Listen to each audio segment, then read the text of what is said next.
جی صحیح ہے.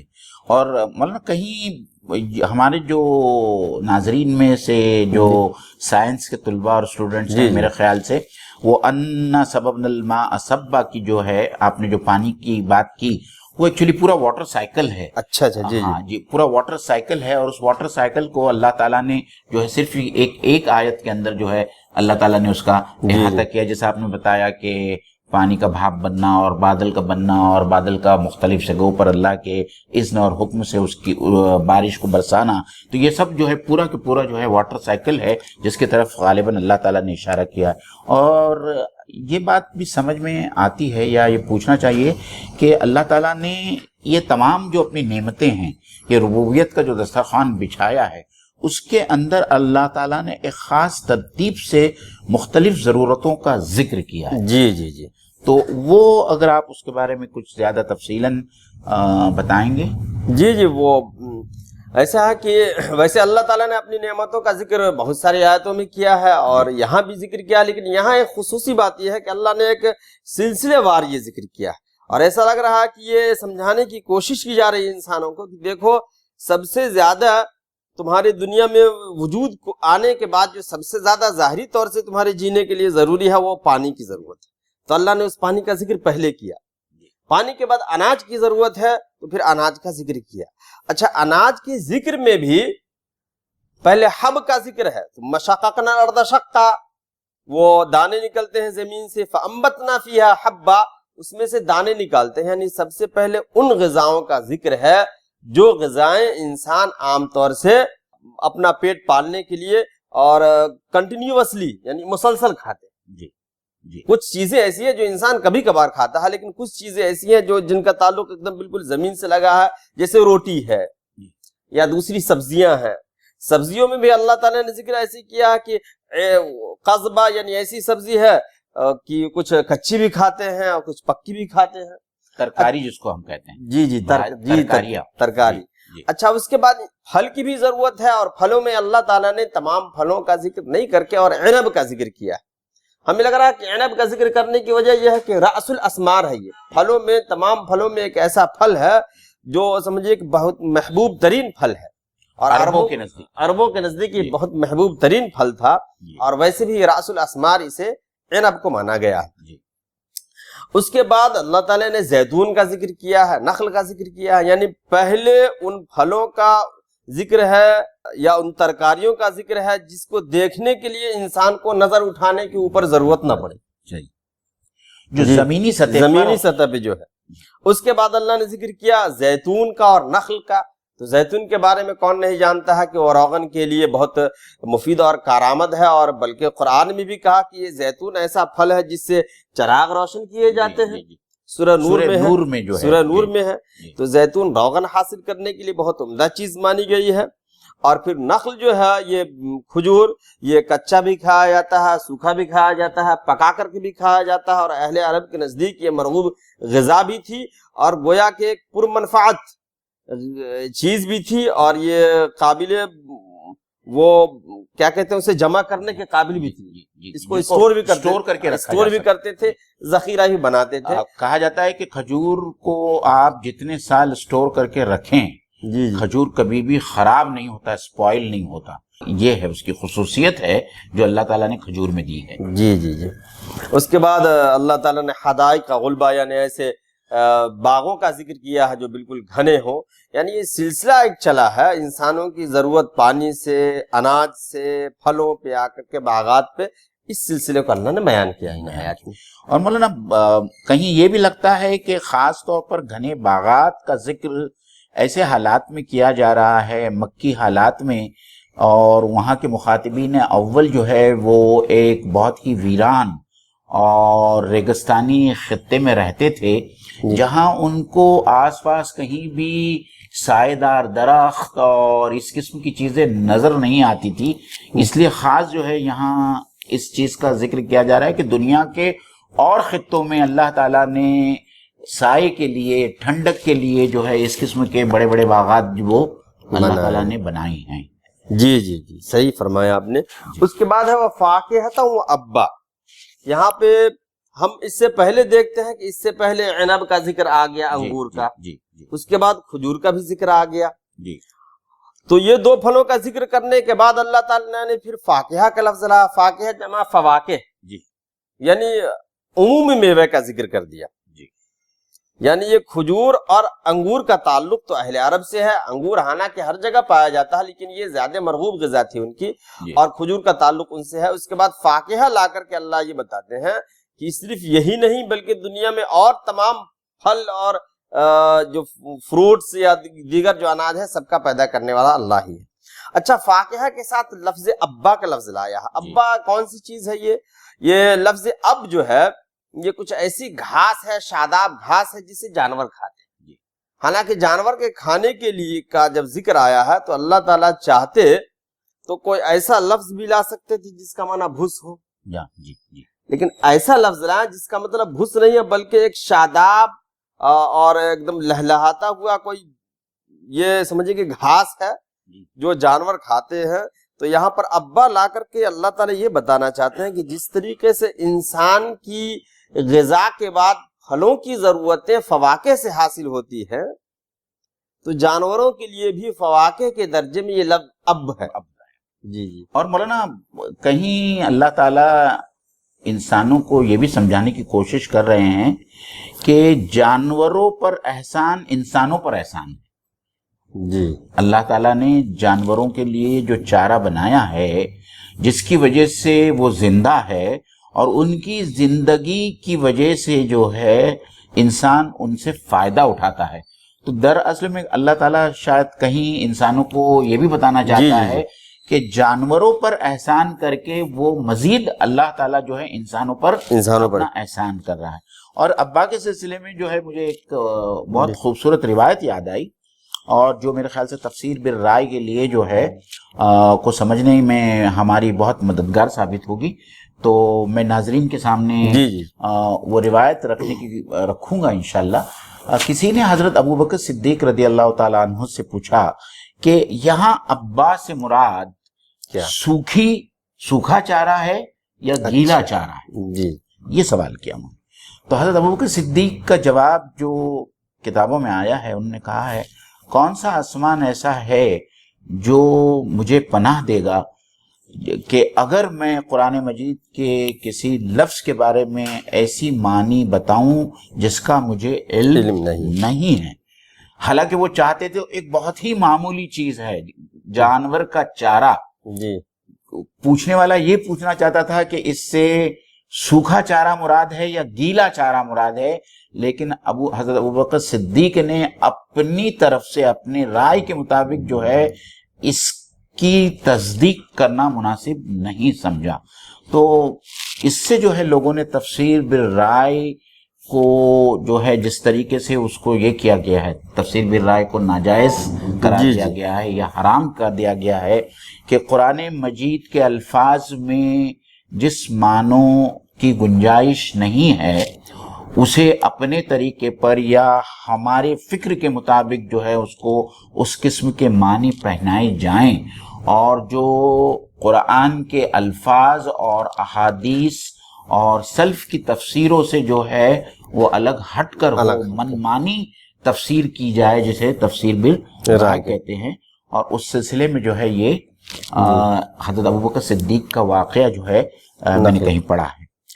تو دوسری بات جو مولانا اس کے بعد میں فوراً آتا ہے کہ اللہ تعالیٰ نے یہ تمام چیزوں کا ذکر کرنے کے بعد میں ایک لفظ متاع استعمال کیا جو قرآن مجید میں بار بار جو ہے اللہ تعالیٰ نے سامان زیست کو متاع کا لفظ کیوں استعمال کیا؟ ہاں, دنیا میں جتنی چیزیں ہیں سب کو, جو برتنے والی چیزیں ہیں سب کو متاع کہتے ہیں. اچھا, متاع کی حقیقت کیا ہے وہ ہمیں یاد آ رہا ہے کہ تفسیر کے کلاس میں ہمارے استاذ نے بتایا تھا کہ ایک مرتبہ علامہ اصمعی رحمۃ اللہ علیہ وہ دیہاتوں کا دورہ کر رہے تھے. صرف اس مقصد سے, یہ ڈکشنری کے ماہرین میں سے ایک ہیں, صرف اس مقصد دیہات میں جا رہے تھے کہ دیہات میں جو عربی کے الفاظ بولے جاتے ہیں وہ صحیح بولے جاتے ہیں. تو ایک جگہ ایک پہاڑی پہ گئے تو وہاں جانے کے بعد دیکھا انہوں نے کہ ایک عورت ہے جو روٹی پکا رہی ہے اور ایک بچہ چولہے کے پاس بیٹھا ہوا ہے, اور انہیں چند الفاظ کی تلاش تھی کہ اس لفظ کو اس علاقے میں کس معنی میں استعمال کیا جا رہا ہے. اس میں سے ایک متاع بھی تھا. تو وہاں جا کر کے کھڑے ہو گئے, دیکھا کہ عورت اندر گھر میں گئی, اتنی ہی دیر میں کتا آیا اور وہ جو روٹی سینکنے والی صافی ہوتی ہے, کپڑا ہوتا ہے, وہ کتا اٹھا کر کے لے گیا. اس بچے نے آواز دیا, یا اماں جاء القطمیر واخذ المتاع وتبارک فی الجبل, کہ امی کتا آیا اور وہ متاع لے گیا اور پہاڑ میں ایک دم ہوش مند ہو کر کے بیٹھ گیا, ہوشیار ہو کر کے. تو اس سے یہ اندازہ ہوتا ہے کہ دنیا میں برتنے کے لیے جو چیزیں ہم نے مطلب کہ کریٹ کی خود سے ہم نے اللہ نے جو پیدا کیا, جو ہم نے بنایا ہے اپنے اس سے, ہم نے اس لیے میں نے اس چیز کا میں نے اضافہ کیا. سائنس نے جو ترقی کیا اس کو بہت بڑی چیز سمجھ رہے ہیں. جی جی. تو یہ تمام چیزیں خدا نے جو بنائی ہیں سو, اور جس کو انسان کے ذہن نے تخلیق کیا ہے, وہ تمام چیزوں کی حیثیت بس اس متاع کی ہے. متاعن قلیل بھی جو ہے اللہ تعالیٰ نے اس کا لفظ استعمال کیا ہے کہ یہ بہت ہی ٹیمپرری فائدہ پہنچانے والی چیزیں ہیں جس کی ضرورت انسان کو اس زندگی میں پڑتی ہے. اور میرے خیال سے اسی لیے اللہ تعالیٰ نے فوراً متاعا لکم ولانعامکم لا کر جو ہے پھر آگے جو ہے قیامت کا ذکر کیا ہے. تو غالباً اللہ تعالیٰ یہ اشارہ دینا چاہتے تھے انسانوں کو کہ یہ جو سامان زیست ہے اس کی حیثیت اور اس کی میعاد اتنی ہے جتنی تمہاری اس دنیا کی زندگی ہے, کیونکہ جیسے ہی قیامت آئے گی یہ تمام چیزیں تمہارے لیے یہاں جو ہے یہ ختم ہو جائیں گی اور تمہارے ریچ کے باہر ہو جائیں گی. تو ہم انشاءاللہ تعالیٰ آگے کی آیتیں پڑھتے ہیں اور اس کی تفسیر بھی جو ہے لوگوں کے سامنے پیش کریں گے. اعوذ باللہ من الشیطان الرجیم, بسم اللہ الرحمن الرحیم. فَإِذَا جَاءَتِ الصَّاخَّةُ يَوْمَ يَفِرُّ الْمَرْءُ مِنْ أَخِيهِ وَأُمِّهِ وَأَبِيهِ وَصَاحِبَتِهِ وَبَنِيهِ لِكُلِّ امْرِئٍ مِّنْهُمْ يَوْمَئِذٍ شَأْنٌ يُغْنِيهِ وُجُوهٌ يَوْمَئِذٍ مُسْفِرَةٌ ضَاحِكَةٌ مُسْتَبْشِرَةٌ وَوُجُوهٌ يَوْمَئِذٍ عَلَيْهَا غَبَرَةٌ تَرْهَقُهَا قَتَرَةٌ أُولَئِكَ هُمُ الْكَفَرَةُ الْفَجَرَةُ.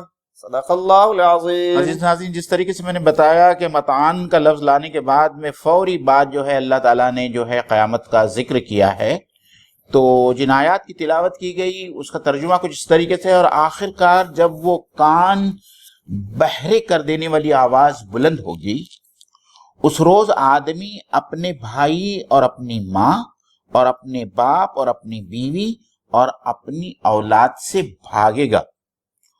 ان میں سے ہر شخص پر اس دن ایسا وقت آن پڑے گا کہ اسے اپنے سوا کسی کا ہوش نہیں ہوگا. کچھ چہرے اس روز دمک رہے ہوں گے, حشاش بشاش اور خوش اور خرم ہوں گے, اور کچھ چہروں پر اس روز خاک اڑ رہی ہوگی اور سیاہی چھائی ہوئی ہوگی. یہی کافر اور فاجر لوگ ہوں گے. مولانا, جب ہم قرآن مجید پڑھتے ہیں تو ہم دیکھتے ہیں کہ اللہ تعالیٰ نے قیامت کو مختلف ناموں سے یاد کیا ہے. جیسا اس سے پہلے جو ہے ہم نے سورۃ القاریہ پڑھی, اس میں القاریہ کی معنی ہوتی ہے کھٹ کھٹانے والی, دستک دینے والی, تو اسے قیامت کو جو ہے اس آواز سے تعبیر کیا گیا ہے, کھٹ کھٹانے والی. اسی طریقے سے الحاق کا کہیں بیان کیا گیا ہے. اس سے پہلے نازیات میں جو ہے ہم نے الطامۃ الکبریٰ سنا. اور یہاں جو ہے الصاخہ سے کیا مراد ہے, اور اللہ تعالیٰ نے قیامت کو اتنے سارے ناموں سے کیوں یاد کیا؟ ناظرین کرام, اصل یہ ہے کہ قیامت جو ہے وہ مختلف ہولناکیوں کا مجموعہ ہوگی. ایسا نہیں کہ کوئی ایک مصیبت ہوگی, بہت ساری مصیبتیں ہوں گی. اس میں کھٹکھٹانے والی, کھڑکھڑانے والی چیز بھی ہوگی, دل کو دہلانے والی کیفیت بھی ہوگی. الحاق کا یعنی چیز ہو کر کے رہے گی, کوئی شک نہیں ہے. الساخہ یہاں کہا گیا گویا کہ قیامت جو قائم ہوگی اس میں ایک یہ بھی کیفیت ہوگی, اس اس کی وحشتناکی اور ہولناکی میں ایک چیز یہ بھی ہو کہ جب پہلا سور پھونکا جائے گا تو اتنی شدید اس کی آواز ہوگی کہ جس کی وجہ سے انسان کے کان پھٹے پڑیں گے، سب کے کان بہرے ہو جائیں گے۔ اس لیے اللہ یہ احساس دلانے کے لیے قیامت کا ایک یہ بھی نام ہمارے سامنے رکھا کہ یہ جو چیز آنے والی ہے اس کو معمولی مت سمجھو، بلکہ یہ ساخہ ہے، کانوں کو بہرے کر دینے والی ہے۔ اور پہلی سور کا جب یہ عالم ہوگا تو پھر اور سوروں کا کیا عالم ہوگا۔ یہاں سورہ ثانی کا بھی جو ہے میرے خیال سے کچھ مفسرین نے اس کی طرف اشارہ کیا ہے، کیونکہ آگے جو ذکر ہو رہا ہے وہاں لوگوں کے زندہ اٹھ کھڑے ہونے کا ذکر ہو رہا ہے، تو یہاں بعض مفسرین نے مولانا دوسرے سور کا بھی یہاں دوسرے سور کا جو ہے یہ کیا ہے مراد لی ہے۔ اور دوسری بات جو میں آپ سے یہ جاننا چاہوں گا کہ قیامت کی ہولناکی، مطلب کہ وہ سچویشن کتنی ٹیریفائنگ ہوگی، کتنی دہلا دینے والی ہوگی۔ اللہ تعالیٰ نے یہاں جو اس کی تصویر کشی کی ہے میرے خیال سے وہ اپنے آپ میں بلاغت کا، فصاحت کا ایک بے مثال اعلیٰ نمونہ ہے۔ تو جس طریقے سے اللہ تعالیٰ نے سمجھایا ہے رشتوں کی مدد سے، تو اگر آپ اس کو تھوڑا اور کھول کر لوگوں کے سامنے بیان کریں تو میرے خیال سے یہ بات اور واضح طور پر ہمارے سمجھ میں آئے گی۔ یہ ہے کہ اس طریقے سے بیان ایک جگہ سورہ معارج میں بھی آیا اور یہاں بھی آیا، دونوں میں تقریباً انہی رشتہ داریوں کا ذکر ہے۔ سورہ معارج میں وَمَن فِی الْأَرْضِ جَمِيعًا کا لفظ بھی آیا، یہاں وہ نہیں ہے، لیکن دونوں جگہوں میں ایک بنیادی فرق ہے، وہ یہ ہے کہ اس میں ابعد سے یعنی رشتوں کو ذکر کیا گیا، وہ ابعد سے لے کر کے اقرب تک، یعنی دور سے نزدیک تک، یعنی بھائی جو کچھ دور ہوتا ہے انسان سے، اس کے بعد ماں باپ، اس کے بعد پھر بیوی، اس کے بعد بچے۔ اور وہاں سورہ معارج میں جو ہے وہ اقرب سے ابعد تک گیا، یعنی پہلے بچوں کا ذکر ہے، پھر بھائیوں کا، ماں باپ کا، اس طریقے سے وَمَن فِی الْأَرْضِ جَمِيعًا کا لفظ بھی وہاں آیا ہے، دنیا میں جتنے ہیں ان تمام کو جہنم میں اللہ جھونک دے اور ہمیں بچا لے، تو گویا وہاں یہ سلسلہ۔ اب یہ ہے کہ یہاں یہ سوال ہوتا ہے کہ انسان جو ہے آخر اپنے بھائیوں سے، ماں باپ سے اور دیگر لوگوں سے بھاگے گا کیوں؟ اس کے کئی جوابات دیے گئے ہیں۔ ایک تو یہ ہے کہ انسان سے مراد وہ منکرین آخرت یا کفار، جو اللہ رسول کا منکر ہو، آخرت کا منکر ہو، وہ دنیا میں جن چیزوں کی وجہ سے انکار کرتا ہے خدا، آخرت اور رسول کا، ان میں سے ایک مین چیز جو ہوتی ہے اس کا کنبہ، قبیلہ، اس کا سپورٹ بھی رہتا ہے، اسے یہ احساس رہتا ہے کہ اگر ہمارے اوپر کوئی آپتی آئے گی، کوئی مصیبت آئے گی تو ہمارے قبیلے والے ہیں۔ اس کا ذکر قرآن میں بھی ہے کئی جگہ کہ تم بھی اپنے چاہنے والوں کو بلاؤ، قبیلوں کو بلاؤ، رسول سے کہا گیا اور ہم بھی بلاتے ہیں، وہ احسن الندیہ کا لفظ آیا ہے۔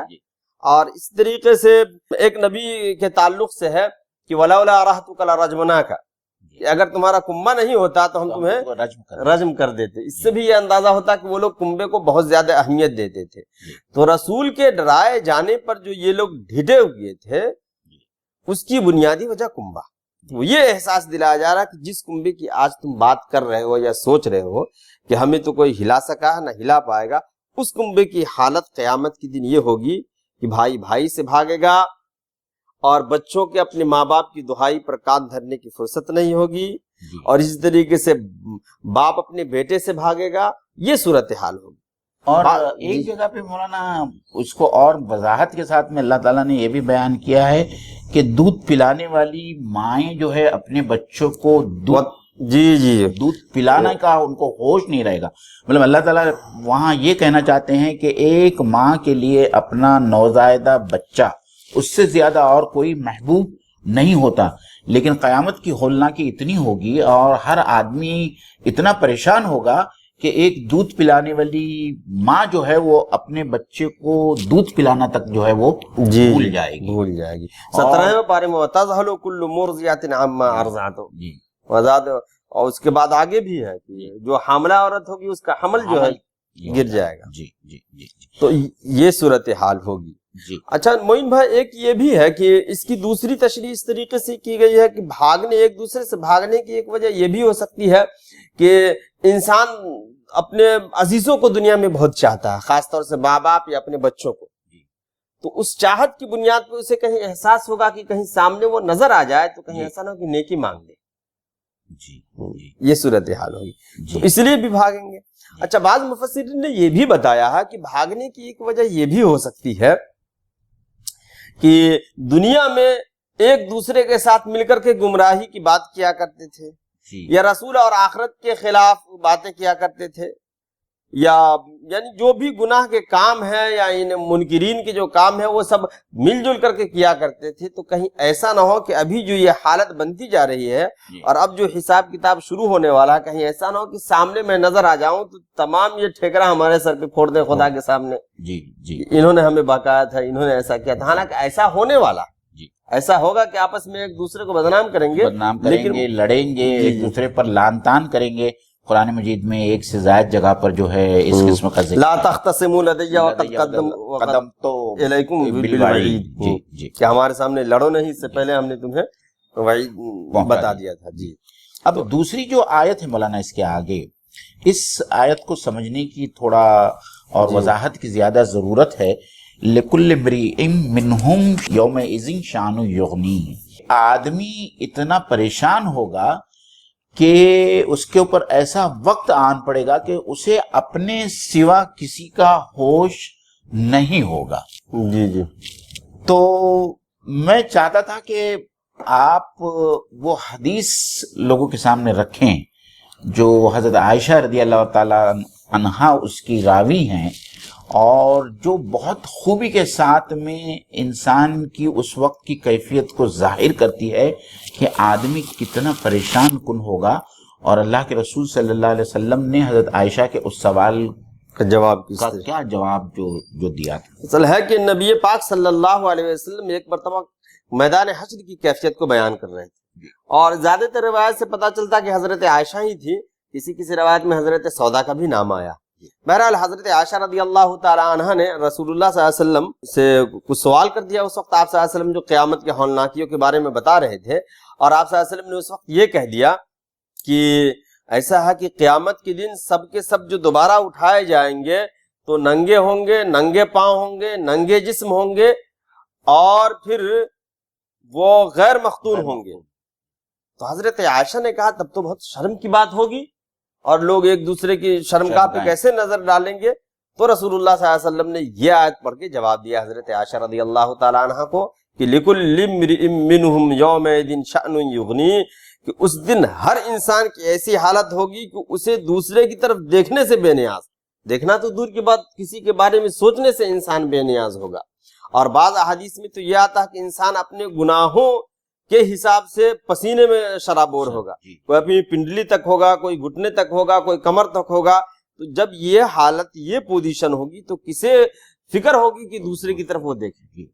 اور اسی حدیث کا ایک حصہ یہ بھی ہے کہ کچھ لوگوں کا پسینہ ان کی ٹھوڑیوں تک آ جائے گا. ایسے بھی مجرم ہوں گے کہ جو ڈر کے مارے اپنے پسینے میں جو ہے ٹھوڑی تک جو ہے وہ ڈوب جائیں گے. اللہ تعالی ہم سب لوگوں کی حفاظت کرے. اس کے بعد میں جو ہے اللہ تعالیٰ دوبارہ مولانا دو جماعتوں کا یہاں ذکر کر رہا ہے. اور ایک بات میں ناظرین کی طرف سے آپ کو پوچھنا چاہوں گا, وہ یہ ہے کہ قرآن مجید میں بار بار اللہ تعالیٰ انسان کو انسان کے چہرے سے مخاطب کر کے کہتا ہے کہ اس دن کچھ چہرے خشاش و بشاش ہوگے, کچھ چہروں کے اوپر خاک اڑ رہی ہوگی. تو بار بار اللہ تعالیٰ چہروں کا بیان کیوں کرتا ہے؟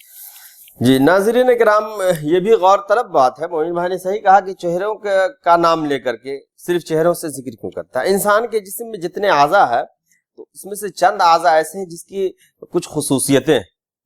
جیسے ہاتھی کو لے لیں تو جب بھی طاقت کا ذکر ہو تو ہاتھ لوگ یاد کرتے ہیں, اور جیسے ید اللہ علی الجماع, اللہ کی مدد جماعت پہ ہوتی ہے. اسی طریقے سے عربی اشعار یا عربی عبارتوں میں جہاں جہاں بھی مدد اور طاقت کا ذکر ہے وہاں پہ ہاتھ کا ذکر ہے.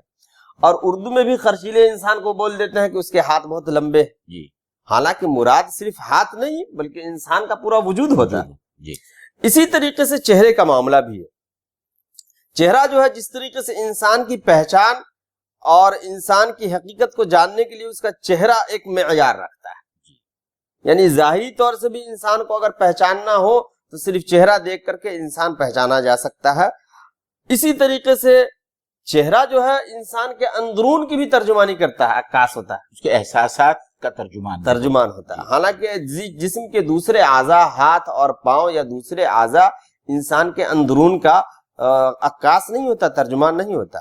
تو اللہ تعالیٰ بار بار چہرہ اسی لیے لا رہے ہیں کہ انسان کے خد و خال یا انسان کے چہرے کی جو حالت ہے اس کی وجہ سے پتہ چل جاتا ہے کہ انسان کیا پریشان، کتنا پریشان. جی جی. تو یہاں پھر دوبارہ جو ہے بہت ساری صورتوں میں اللہ تعالیٰ نے دو جماعتوں کا، دو گروہوں کا ذکر کیا ہے. ایک وہ ہوگے جو کامیاب ہوگے، ایک وہ ہوں گے جو ناکام ہوگے. تو ان کی جو یہاں کیفیات یہاں بتائی جا رہی ہے، اور یہ کون سے لوگ ہوں گے جو اللہ تعالیٰ نے جن کا ذکر یہاں کیا. اب یہاں پر وہ لوگ ہوں گے، ایک جملے میں یہ بتا دوں کہ وہ لوگ ہوں گے جن کی تمام امیدیں ختم ہو چکی ہوں گی. جی. اور خود غور کر لیں ہم کہ اگر تمام امیدیں جس کی ختم ہو جائے اس کے چہرے کی کیا حالت ہوگی. اس کے بارے میں تو دوسری اس میں ہے یا لیتنی کنت ترابا، یا لیتنی سورہ نبا کے اندر جو ہے کاش کہ میں مٹی ہو جاتا. دیکھیں گے کہ دوسرے جانوروں کو کہ مٹی کا ڈھیر ہو کر کے ختم ہو رہے ہیں، جی، تب وہ سوچیں گے. تو تمام امیدیں جب ختم ہو جائیں گی، ان لوگوں کا ذکر ہے کہ کچھ چہرے ایسے ہوں گے جن کی یہ صورتحال ہوگی. اس سے مراد وہی لوگ ہیں جن کی تمام امیدیں ختم ہو جائیں گی، خدا کی طرف سے کوئی رحم کا معاملہ نہیں ہوگا، اور دنیا میں پھر دوبارہ بھیجے جانے کا بھی کوئی معاملہ نہیں ہوگا، اور نہ کوئی نیکی کرنے کا موقع دیا جائے گا. تو اب کچھ امید بچی نہیں. تب کیا صورتحال ہوگی؟ ترحق یومئذ علیہا غبرہ، چہرے ان کے ایک دم بالکل غبار آلود ہوں گے، اور ان کے چہرے پہ بالکل سیاہی دوڑ رہی ہوگی. اس کے بعد اللہ تعالیٰ نے جو ہے آخر میں یہ کہہ کے آخر میں یہ کہہ کے فرد جرم عائد کر دیا اس شخص پہ کہ کون لوگ ہوں گے. یہ وہی لوگ ہوں گے جنہوں نے کفر کیا اور جنہوں نے فجور کا راستہ اختیار کیا، اور یہ وہی لوگ ہوں گے جو منکرین آخرت ہوں گے. اللہ تعالیٰ ہم لوگوں کو ان برے اعمال سے بچائے. اس کے ساتھ میں سورہ عبس کی یہ تفسیر ختم ہوتی ہے. انشاءاللہ تعالیٰ اگلی جمعرات کو ہم دوبارہ حاضر ہوں گے، اور آپ لوگوں سے ہم بار بار اپیل کرتے رہے ہیں کہ ہمارے اس پروگرام تھرسڈے تذکیر کو آپ زیادہ سے زیادہ پروموٹ کریں، اور آپ بھی سبسکرائب کریں. اللہ تعالیٰ سے دعا ہے کہ اللہ تعالیٰ ہم کو قرآن مجید کا جیسا حق ہے اس کا حق ادا کرنے کی اللہ تعالیٰ ہم سب کو توفیق دے. اس کو پڑھنا، اس کو سمجھنا، اس کے مطابق اپنی زندگی میں برتنا، اور اس کو دوسرے لوگوں تک پہنچانا، یہ تمام قرآن مجید کے حقوق ہے جو اللہ کے رسول صلی اللہ علیہ وسلم کے حدیث سے ثابت ہے. تو ہم اللہ تعالیٰ سے دعا گو ہیں بھی، اور آپ تمام لوگوں کے لیے بھی، کہ اللہ تعالیٰ ہم کو اس کی توفیق عطا فرمائے. وآخر دعوانا ان الحمد للہ رب العالمین. السلام علیکم ورحمۃ اللہ وبرکاتہ.